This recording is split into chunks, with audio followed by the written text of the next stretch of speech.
So yesterday, I decided to take a walk around the pond and check out to see how the beavers were doing repairing the dam that burst a couple of 2 years ago.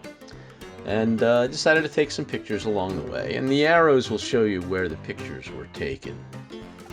So the first pictures I took were just of some lily pads and some of the things going on around the lily pads.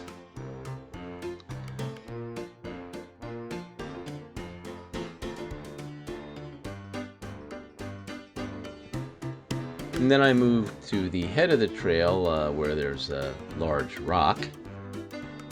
As soon as I turned, I noticed the tree swift sitting in the trail. I pointed the camera. The swift was still on the ground when I pressed the shutter, and this is what I got. I continued up to the lodge and took a picture of that with the lodge down at the far end of the upper pond in the background. And as I stood there, a dragonfly landed right at my feet. He's just stayed around. At one point in time, he flew away, came back, got about a half dozen good shots of him, and this was the best. Right next to him were some nice little flowers.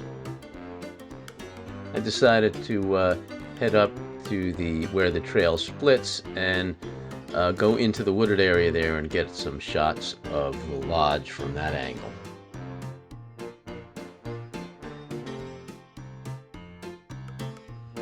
And then I turned around and headed up the trail to go back to the lower dam. I caught a glimpse of something in the sky, and I was able to get about 4 or 5 shots of this turkey buzzard up there. And so I arrived at the back of the dam, and you can see I'm looking at the back of the dam from here. And I was happy to see that there was very little water running through, so the beavers have really done the job of stopping the water there at this point in time. Now, moving even further back, we can see where all this lush greenery was at one point in time was water even as late as last year. And as I turned around, I noticed something that I hadn't seen prior to that, and that was a bunch of collection of fairly substantial sized rocks that had to have been put there by the flow of the water when the dam broke originally.